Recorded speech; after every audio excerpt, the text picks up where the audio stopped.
6:30. All right. The time is now 6:30. Members present are Kim, Dan, Don, and Charles. A quorum of the Public Works Committee is present. The meeting is called to order. First item on the, and Carrie is present as well. First item on the agenda are our minutes from this meeting on 10/28. Sean has helpfully included timestamps in the video. Thank you, Sean. Those minutes, are there any corrections people would like to offer to minutes? Hearing no corrections, they have been submitted. Item number 2 on the agenda, Sustainable Purchasing Policy Implementation Plan. Kelly, would you like to lead us off on that? Sure, yeah. I'm Kelly Hilliard, the Sustainability Coordinator with the City of Middleton. And with us today is also Laura Buchholz, who's the Vice Chair of the Sustainability Committee. And Laura has done the brunt of the work on authoring the Sustainable Purchasing Policy Implementation Plan.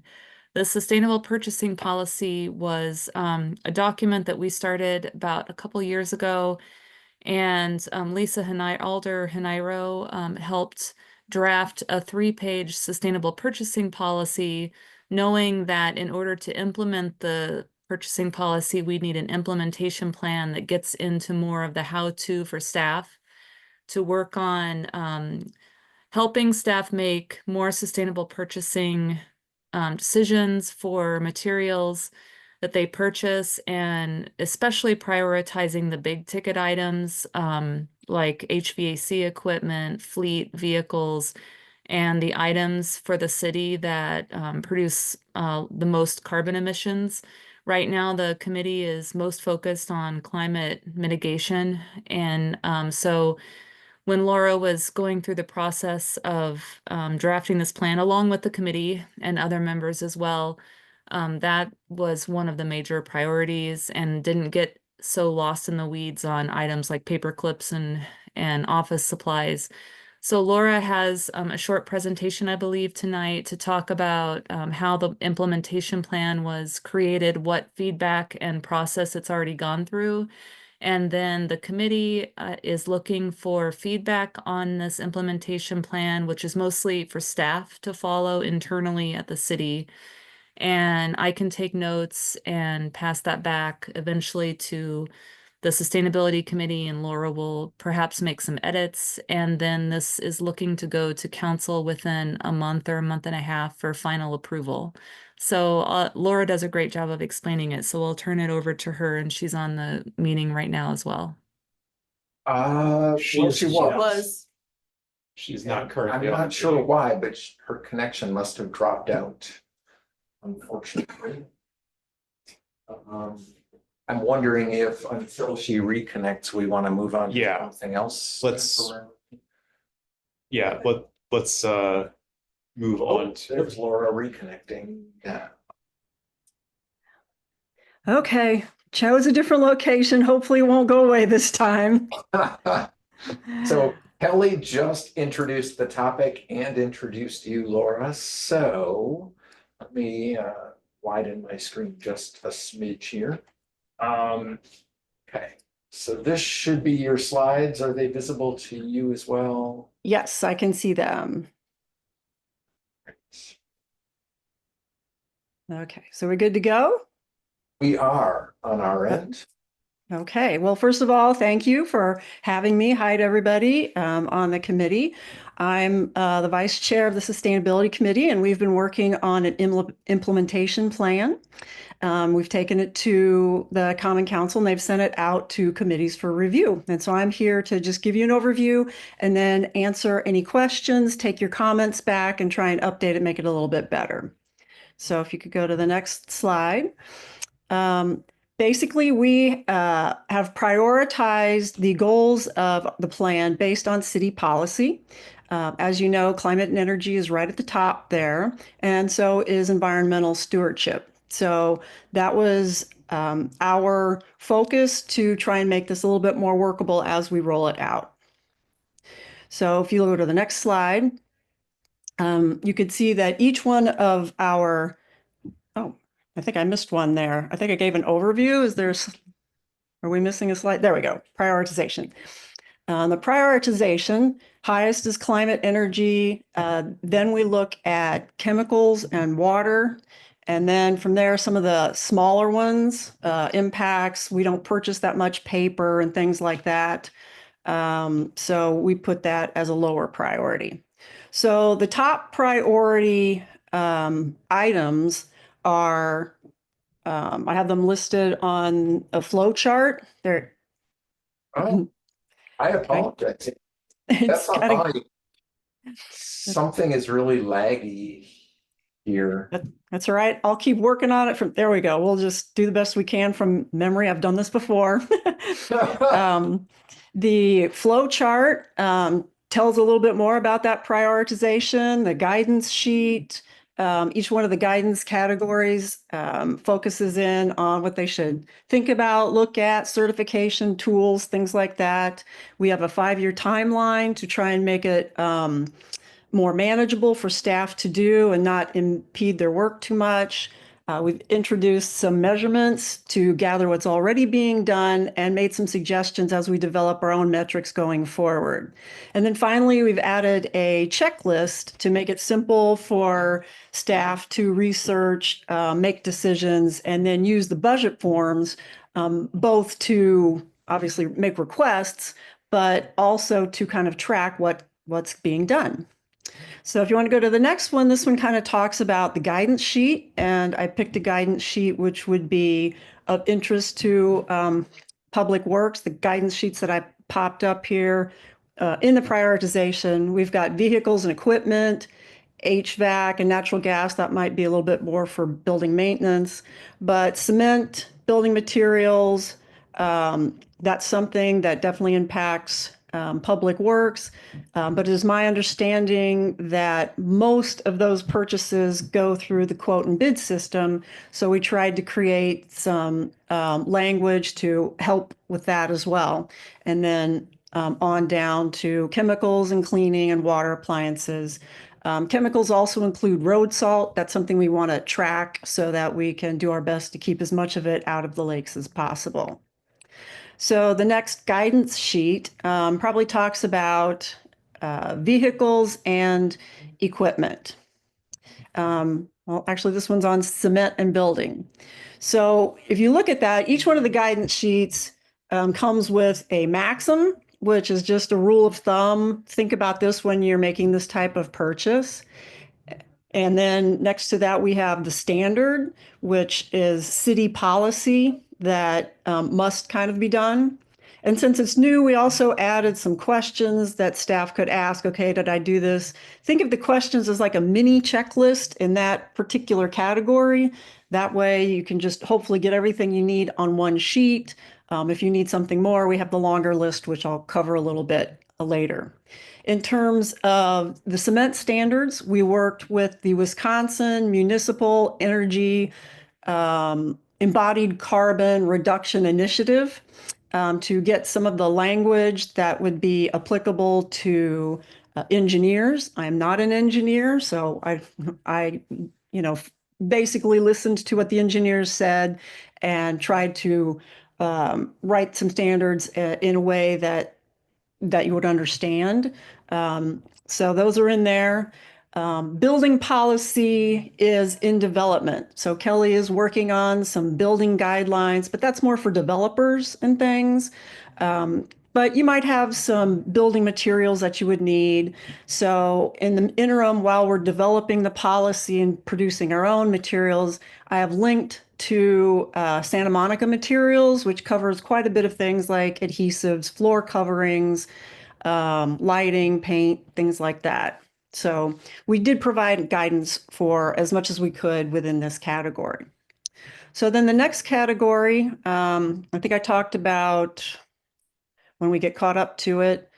There we have HVAC, That one again might be a little bit more for building maintenance, but this is one where we really, again, tried to focus on life cycle cost versus initial cost, to both, think about fiscal responsibility as we work to eliminate our fossil fuel use.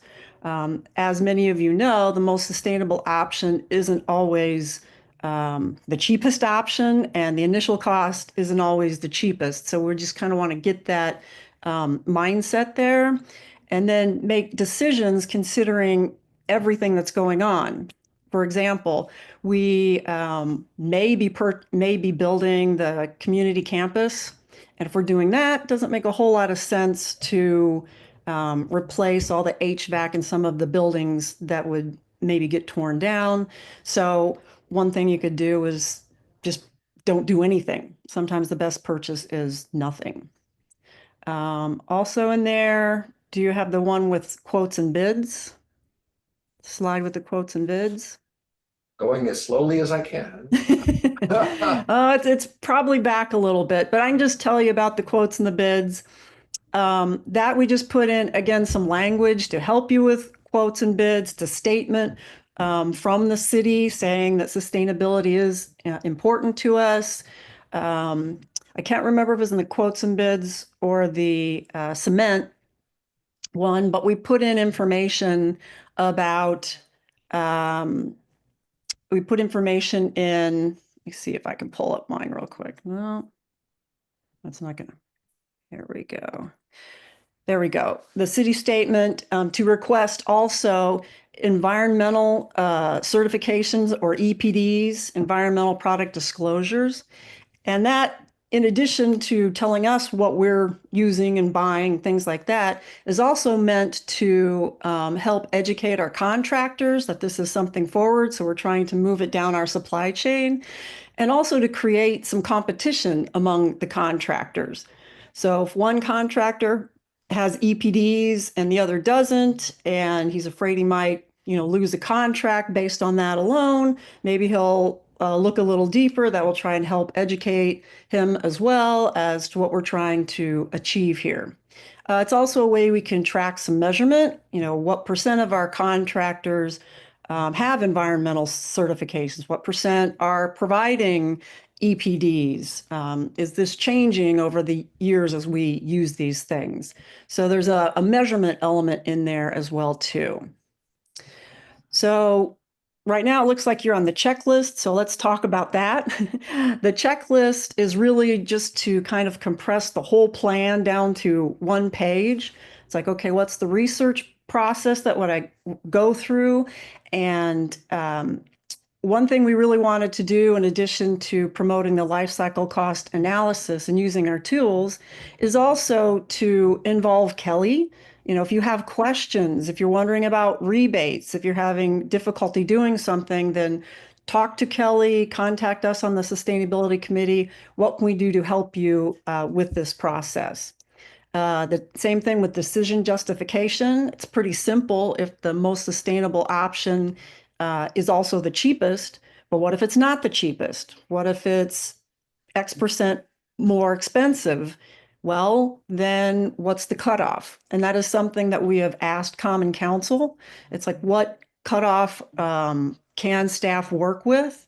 So right now I don't have the answer to that, but I do know that Milwaukee County uses 20% cutoff there. So we will be working with Common Council to try and get you that guidance as well. And then as you go through, one of the nice things about kind of justifying the process is at least we know why we're making the choices that we are. So if it's meeting a different city goal, that's one thing, and we can communicate that.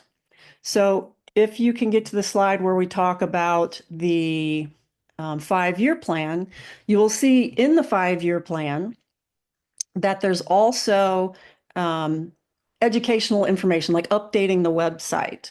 So one thing we want to do is not only put this plan and all the materials up on the website to assist staff, but also to educate the citizens, because there's actually a lot being done at the city that I don't think they know about.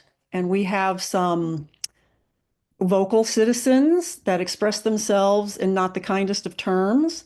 And I feel that city staff sometimes is taking some incoming that they shouldn't.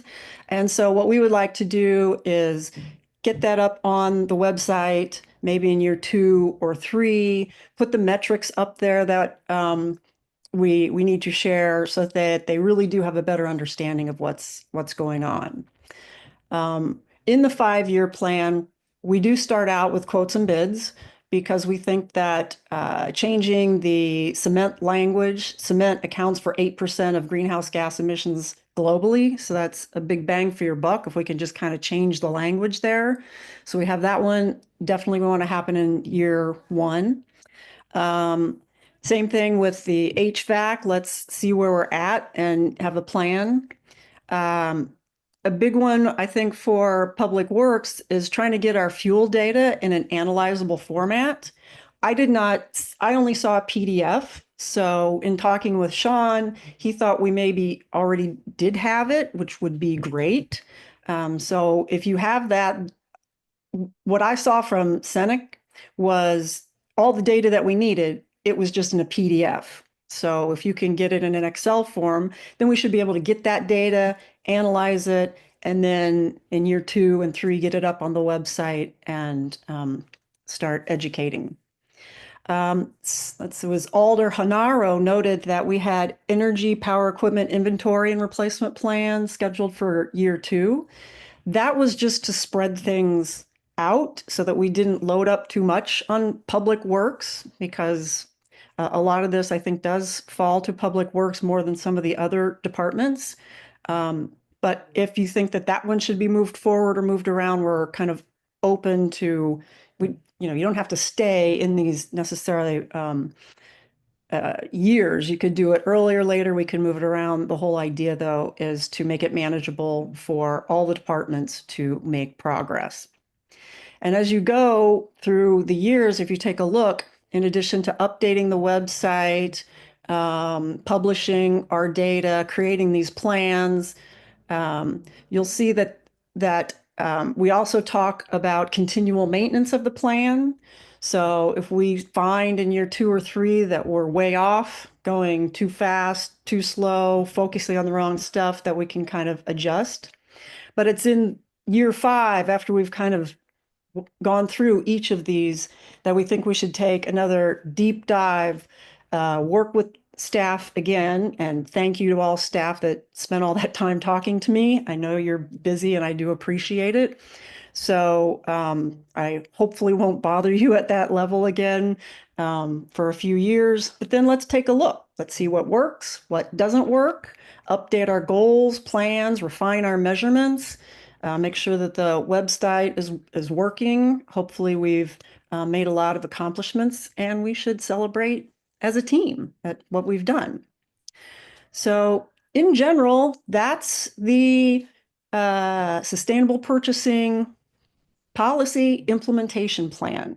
And I'm here to answer any of your questions and get your comments if there's any way that I can make it better for you. And thanks, Laura. I apologize. Our computer was just not on the same slide you were half the time. So that's not you. Well, thank you. And the Wi-Fi worked right until we started the meeting. So I don't know. Maybe it's the technology gods letting us know who's in charge. Right. Question. Yeah. Or you commented on Milwaukee uses 20%. And again, Public Works is primarily a bid process. Well, for a lot of what we buy, it's bid. If it's involved in a Public Works construction project, it by all practical purposes has to be, because their threshold is $25,000. Is there a thought of giving a benefit to a contractor who proposes more When you say more, technology in his bids? I mean, for example, we had one client who said, we want to use a local contractor, So therefore, if you come in, you can be 5% higher than the other guy. So, and it was written into the contract. So in this case, if you come in and your sustainability equipment and purchases and everything else, it's only going to cost more, but you will get a benefit towards you getting the contract as opposed to the individual who doesn't and doesn't demonstrate that. Yeah, I mean, Yeah, at that's, this- that's what we're talking here is Right. that type of competition. And when you said Milwaukee 20%, I can't believe that they'd say, well, you be 20% higher because you're sustainable. But the downside is our bid package has to be put out competitively and open. yeah, So Yeah. anyone who is responsive to that and responsible, we go purely at that point. So we but don't again, get to you could write it pay into the more. contract that if you show a much more sustainable project with what you are submitting with your bid, you have an advantage over the guy who says, nope, I'm going to buy this cheapest concrete, and we'll use concrete as an example. That's out there. I mean, is that thought even being considered by the city in the sustainability? Not us, because I we would- aren't the ones to make that decision yet, because they haven't proposed it. I'd have to see exactly what that says, but I don't know that we can do that from a public bidding perspective. Do anything you want.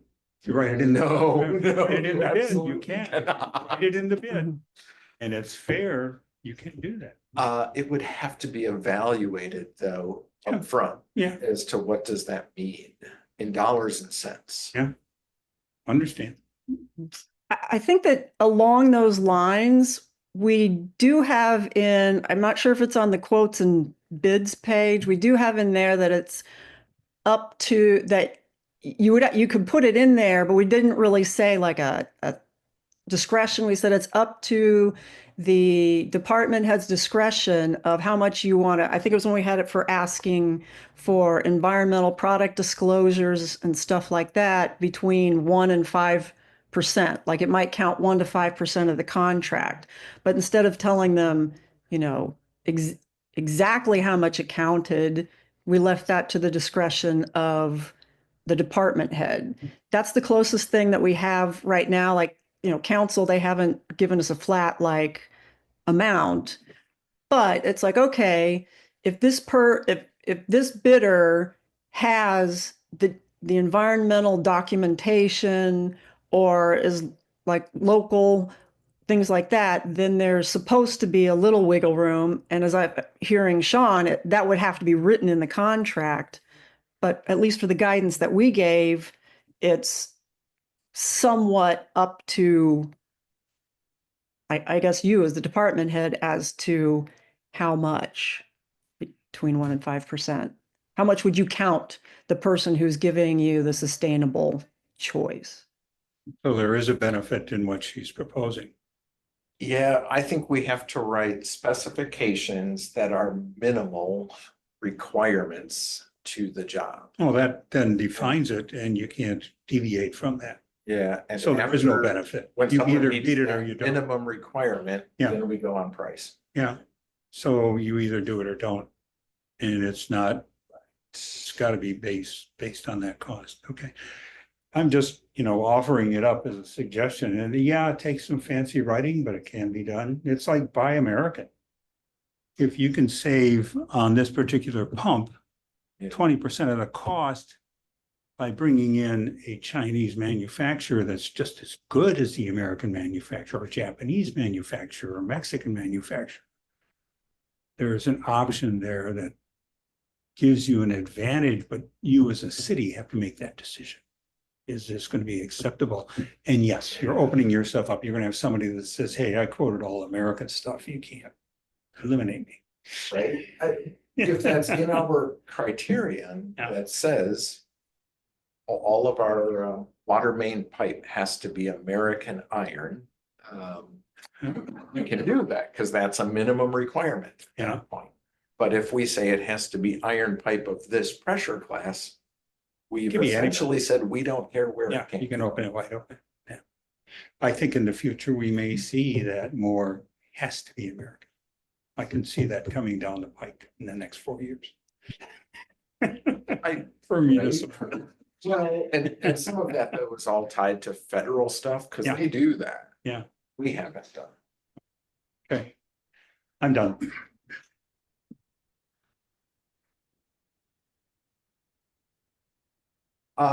If anybody wants me to bring, I've got all these referenced documents available to the actual policy, the full draft implementation plan. And then the other three really are about fleet asset comparisons. So that when we're replacing vehicles, we're comparing it with sort of a base option that is generally a hydrocarbon-based fuel, so it's gas or diesel for the most part. Or, you know, what would it be if it were powered by electricity or some other fuel source, right? Has Brad been able to sort out the increased maintenance costs just on the mechanic training, replacement parts side of things? Yeah, because I see us bumping into that the second we start talking about life cycle cost for the That's- replacement. That's as best we can build into that model. Yeah. It's, well, it's a tool, I would say. So it's evaluating it based on not just purchase price, but also maintenance and operations. Yeah, There's a lot of assumptions. I saw that and it looked like the assumptions were not really realistic to Middleton. It looked like they were generic for the specific training of the mechanics and updating operations center for stocking different maintenance parts, potentially for different fleet, for different vehicle manufacturers. That was why I raised it. We don't now have enough assets in our fleet that are electric driven to do maintenance. We don't have trained staff to do that. So maintenance, we have to farm out right now. Getting a mechanic trained was something we had in this year's budget, but we didn't have time to spring loose a mechanic to go get training. Because in the meantime, nothing else gets fixed. And so we gave that up at next year's budget to just admit that if we're gonna get that capability in-house, we really just need to hire it in. And not pretend that we're gonna drop someone out of production to go get training. They took some classes as best they could with time that we could free up. But they're more overview kinds of things than in-depth working on those components kinds of things. So they don't lead to certification, they lead to knowledge. So yeah, if somebody wants to go through that tool, it actually was written by a local citizen. And he's updated it several times for us on a volunteer basis. But if somebody wanted to go through those assumptions and fine tune them or update them, I think the city would be very open to that. I believe that Kelly has it out to, we're trying to use some of our funds with the sustainability committee to have it vetted by some engineers. So I'm not, Kelly, do you want to Yeah. talk about that for? Yeah, Dominic Bindle is an engineer who was on our committee a couple years ago, and he wrote this. And his intent was that this would be vetted by a third-party engineering firm to check assumptions, and prove it. And so I've asked Slipstream to give us a quote for evaluating this fleet tool, and I'm in conversation with Sun Prairie. They use a life cycle analysis tool for their fleet decisions. Most all the cities in Dane County are moving forward on transitioning their fleet fairly, they're really getting into that, and they're establishing their life cycle analysis tools so that when it's presented to council, you can have data that shows some type of evaluation between the different fuel types. And our council's also charged us with doing that. They always request to see alternatives to fossil fuel vehicles at this point, even if they're more expensive. So I think with the fleet, it's probably where that threshold increase in cost will come in more so than any other type of equipment that's covered through this plan. Well, thanks. Yeah, I didn't know that myself. I know one of the big struggles we've had from a fleet perspective is even finding an EV that meets our work duty requirements. Yep. It seems like as soon as something promising comes along, it also goes away. That's been Right. And I think that's I feel like this plan and also just the way we want to structure this implementation plan is for staff to be able to propose the possibilities. So when they submit their budget request, it'll show this type of pickup is needed with this bed length, and it's a fossil fuel vehicle that costs this much money. There is an electric option, but the bed length is too short for what we need it for. And so therefore, in this decision, we opt for the ICE vehicle rather than the electric vehicle at this point. But at least then you have the information in front of council so they can see that and see that an attempt was made and that this is what's on the market. This year it won't work for us. That type of analysis, I guess. Does that sound right, Well- Laura, how I'm explaining some of that? Right. And that was kind of the part of the checklist, the decision, so that, like you said, that everybody, council realizes that staff looked at all these options. Here's all the options. Here's what came out. And based on that information, it's our, this is what we're requesting. And then obviously going through the budget process, that's all public. So in theory, people who are curious about that would see why something is happening the way it is instead of just being upset if it doesn't happen at the pace they anticipated. Sure. Yeah. Makes sense.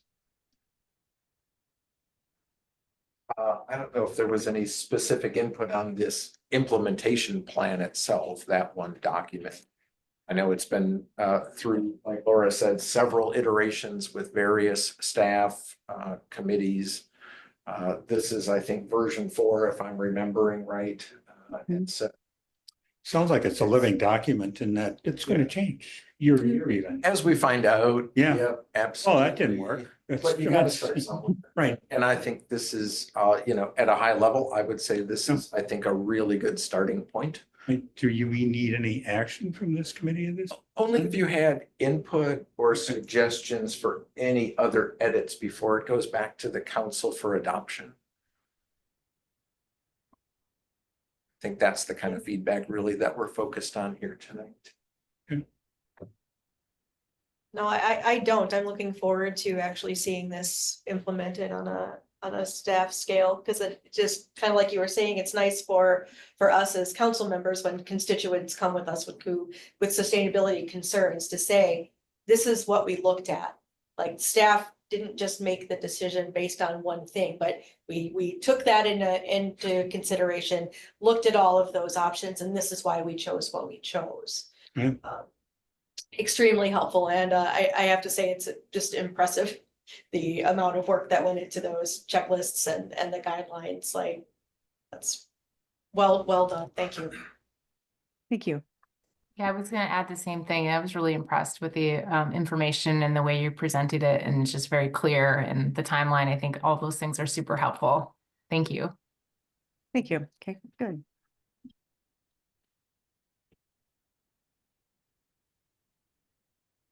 Okay, well, if there's nothing else, thank you. If you think of something later or if you look at it, just let me know. We've got, I know we have a couple more meetings. We still have to get through golf, and I don't know where Parks and Rec. So we've got, a couple weeks here, through the end of the year. So if anything does come up that you're like, oh, if you could tweak this, just shoot me or Kelly an email and we'll try and get it into the final version for you. Excellent, thanks. And thanks for all the heavy lifting you've already Yeah. done. Yeah. Okay, thank you. Oh, Bye-bye.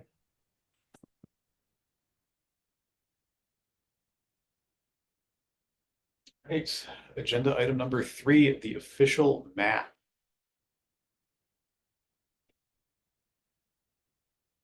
I think Mark Gopitz, yeah, is online, but. I see Mark's iPhone.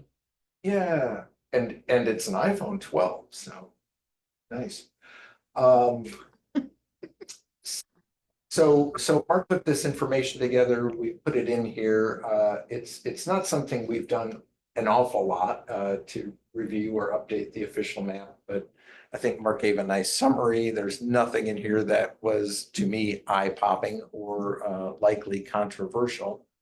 I didn't have any suggested edits or additions, but we did want to bring it to the committee for that purpose to see if there was anything you wanted to offer for input before he takes this to the Common Council for a public hearing and adoption. And if you want me to bring anything up, I can do that.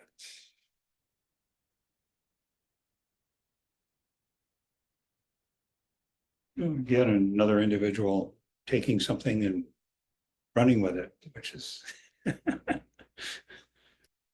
very nice. Yeah. Like to see that. Exactly.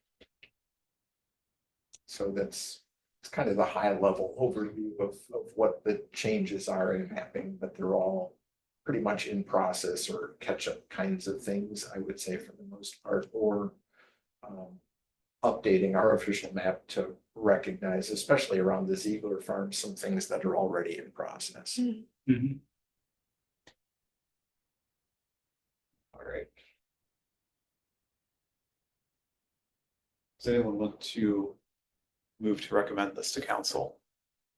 I'll move, that we recommend it to council. Provide our concurrence with the changes. How's that? I move that we concur with the changes and they can present it to council. And the step will be that it will go to the council for a public hearing on December, whatever the second meeting in December is. I think it's the 16th. Or is it the 17th? Yeah, anyway, we'll have a public hearing there and then it goes back to the Plan Commission per state statute for review and then it gets adopted after that. I'll second Don's motion. All right, we have a motion, we have a second. Do we have any further discussion? Hearing none. All those in favor, please say aye. Aye. Aye. All opposed, hearing none, motion carries unanimously. Thank you. Mark. Yeah, thanks, Mark. We're, Good rest of the evening. Punster, as your name appears. Hopefully been updated. Yeah, I realized I don't have an iPhone 12. I don't know why it still says that, but so I made the proper adjustment. Well, some of us do, Updated Mark. to iPhone 8. Okay, so now we are on to agenda item number 4, Franklin Avenue Reconstruction Amendment 1 to agreement with Bierbacher for revisions to final design.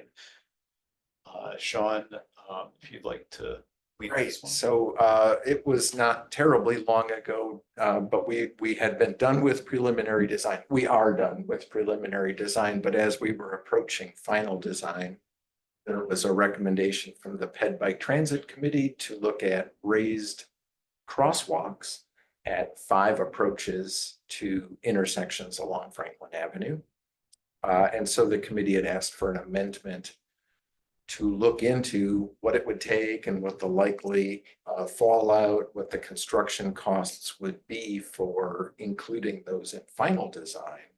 And so Bierbacher's proposal is to do just that, an amendment amount of $6,400 to give us a sense for what we might want to try to include in final design or not. I'll move approval I'll second. and recommendation for the financing council. Correct? Yep. We have a motion, we have a second. Is there any further discussion? Hearing none, all those in favor, please say aye. Aye. Hi. All opposed? Hearing none, motion carries unanimously. Perfect. Dan or Gary, do you guys need any input from us on No, moving forward? no, I think we understand what you gotta do and we know what we need to do, so shouldn't be a problem. So We're all set. Thank you. Oh, Thank you. sorry, Dan, I tripped on you there. I have a special skill for that. So just process wise, this should get us to the council on December 3rd. And that'll give you full authorization to get rolling on it. We can let paperwork catch up, but I know you're crunched for time a bit. So. Yeah, so sounds good. I think we've already kind of done a little due diligence on our end too, so we'll keep moving. I know you did, but that's not on the record. All right. Thanks, fellas. Yeah, Thank you. Have a good night. Yeah, have a good Thanksgiving. Yeah, happy Yeah, you Thanksgiving. All right, item number 5, 8309 Greenway Boulevard, street use request. Yes. So this is that redevelopment project that used to be called the Ponds Buildings, John Q. Hammonds at Greenway Boulevard. And they had a request in to create part of John Q. Hammonds as kind of a drop-off lane, and that's to set a crane out in the street. Because our last meeting didn't have a quorum, I told them to go ahead and do it because weather is turning. But that I was going to follow up with their traffic control plan with the committee, largely because it's a 16-month ask. And that's usually pretty excessive for staff to say, yeah, go ahead and do that. We're usually more of a 2 or 3 month kind of staff level road use decision on stuff like that. So I don't have any particular heartburn. We have a lot of pavement on John Q. Hammonds. It certainly can work. There's something on their shoulders about snow removal and standing up cones, but they're happy enough with that and understand that. So I don't have any reason to suggest that this is something, we shouldn't support, but I did want to bring it here. So what do you need from us for that? I think, if the committee would approve this request or modify it or deny it. But it's, I think, a committee decision to say Since yes or no. It's probably there. I would move that we approve. It's moved. By virtue of it got there. It's there. Well, it says a 16-month request. Well, it'll be there for 15 months. No, I'll be there for 20, but that's Yeah. okay. I'll be back with an amendment. I obviously, there's been no input from constituents or anybody in the area. Feed right, so. Nope. Yeah. Yeah. I think it's fine as well. So if somebody wants to make a motion. I made to be the in- motion. Don to- did. I did, and it was already seconded, actually. Oh, and I'm sorry, what? Kim's head was going. Kim did? Kim raised her hand, I think. She Yeah. actually Yes. spoke. I second Don's motion. Yeah, I saw her. I saw her, I could feel it. The mouth moved. Now I need peripheral vision.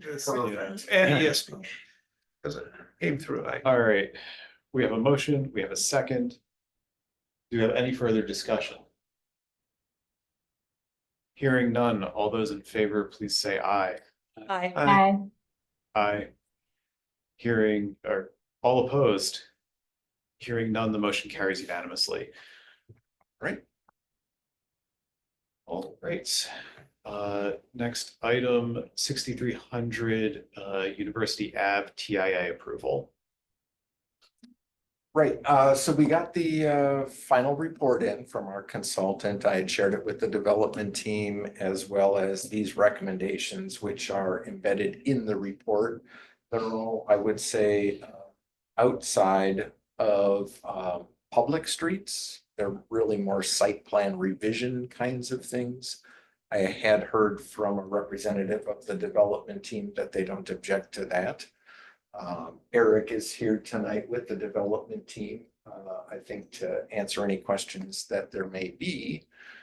But beyond that, if there's no objection, the committee would ordinarily approve the report with the developer to implement the recommended improvements. Considering there's nothing on city streets, which is always good. Correct. I'll let someone else make this motion. Approval of the impact analysis I saw your hand. for 6300 University Avenue. I talked this time too, though. Laura, I'm gonna second that then. With the recommendations. included. With the Yeah. recommend, yes, with the staff recommendations.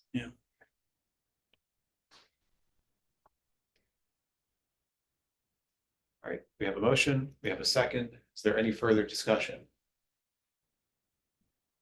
Hearing none. All those in favor, please indicate so by saying aye. Aye. All opposed? Hearing none. Motion carries unanimously.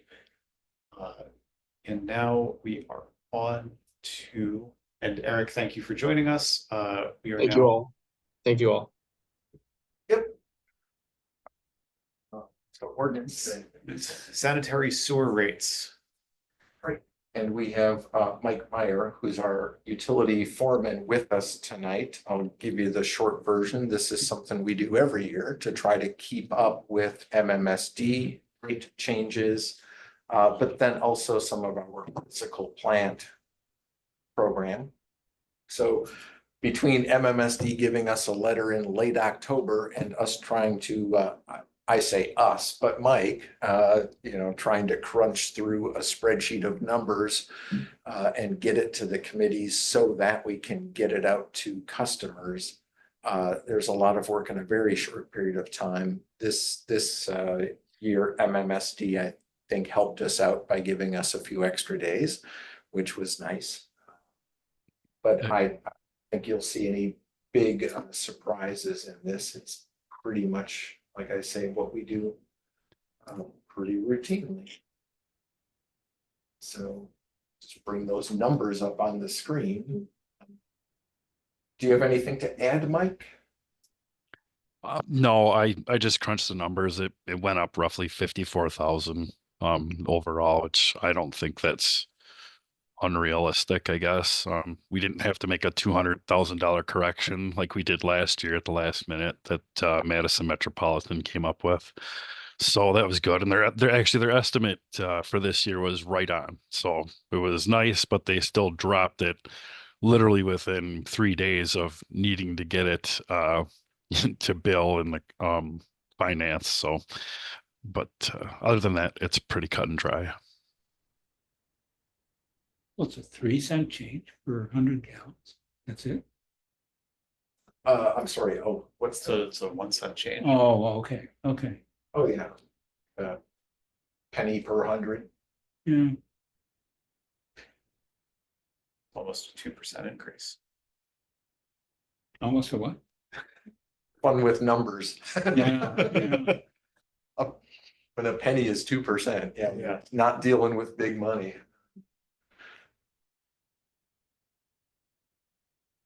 If this doesn't go to council, it doesn't. It Goes does, to because it's an finance ordinance personnel. change. Yeah, it's also. Yep. Okay, I'll move Yep. we recommend approval, passing it on to finance and council. I'll second that. So we have a motion to recommend approval to finance and council from Don, seconded by Charles. Is there any further discussion? Hearing none. All those in favor, please say Aye. Aye. all opposed. Hearing none. Motion carries unanimously. Mike, thank you for your work on this and thank you for joining us. Everybody have a good Thanksgiving. Nice seeing you. Happy Thank Thanksgiving. you, Mike. Thanksgiving. Thank you. Great. So now liaison briefings for Conservancy Lands. There is no briefing. Was Carrie. no meeting. Yeah, there was no meeting, so there can be no briefing. Who's our liaison? I don't know, some guy. Brandon or Dave? Dave's on it, but not the liaison. Don't confuse us anymore, Dave. Yeah, right. Discussion. Oh, there's another Dave. That's right. All right, Head Bike in Transit. Carrie. I was not at the last meeting and the notes have not been published yet. So I do not have an update. All right, Don. We were not able to finish our meeting because of the fun and excitement of the great meeting that we had last week. Started off with the Allen Boulevard development and their request for fees in lieu of, which they meet the criteria for in the city ordinance because of the land and the land that's there. There was a motion to deny that and force them to do complete compliance. That motion failed. And then it ended up that the committee decided to send it back to the engineer and the city, say, work it out, make it better. Because there was a lot of neighborhood concern. So hopefully that's progressing. We talked about Ziegler Farms, their plan is acceptable. MSA put together a proposal to continue studying stormwater flows, and we'll call it in the north end of the city. Yeah, kind of the Graber. Yeah, Graber and points east all the way to the Conservancy, actually. So they were then approved for that fee, which was about 150,000 in round numbers. I mean, it boiled down to 6 digits of expertise, 148 and change, and the change was listed, which was crazy. But anyway, so that was approved. And then we just delayed everything else until the next meeting. Because it was a lot. I mean, it was a lot of discussion on the 2 items, not Ziegler Farms, per se, to everything else. It's very lengthy. Thinking out loud. Oh, All right. Were you at that meeting? No. I do that at night too, but Yeah. Oh, you watched it though? Okay. No? Okay. Thank you, Don, for serving on that committee and for briefing us on that meeting. It's tough. I mean, I'd hate long meetings. We're all volunteers here. Yeah, right. Yeah, I'm reminding the public of that. Yeah. Great. So now we have future meeting agenda items with no discussion or action. Carrie. Nothing.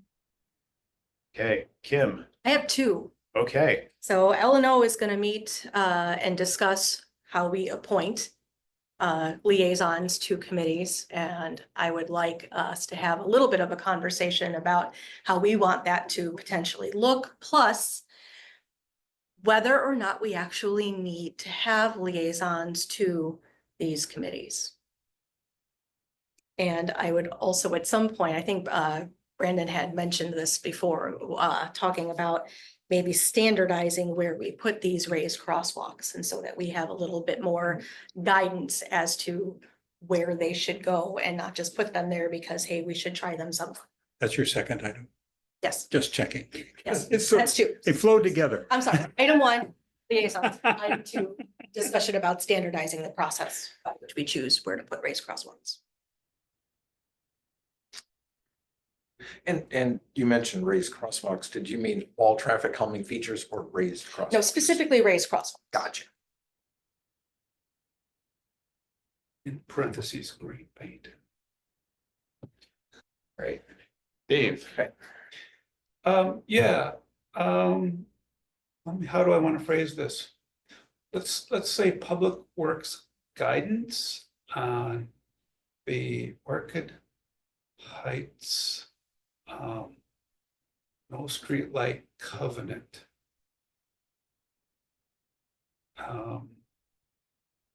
Would guidance be a fair place to start the agenda item? Would that be a good way to put it, John? I think that would be fine, or even just. Or you can Yeah. fine tune it up to the meeting and to have Exactly. a conversation with Charles. as- Orchid Heights street lighting, I think.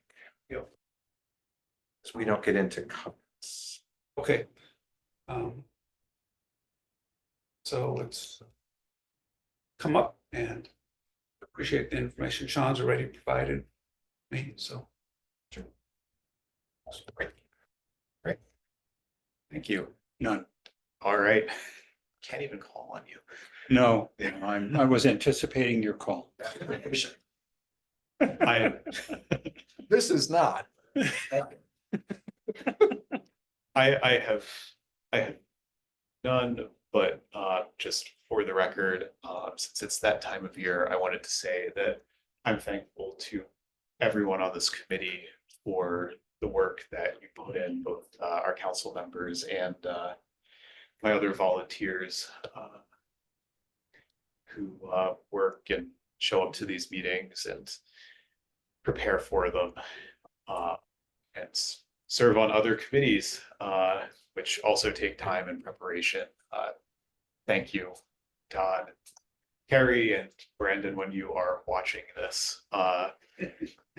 It's a lot of work, and I just wanted to say that you're all appreciated, as are you, Sean, and the department that you run. Yeah, well, Thank you. Thanks. We were meeting the week before Christmas. Right.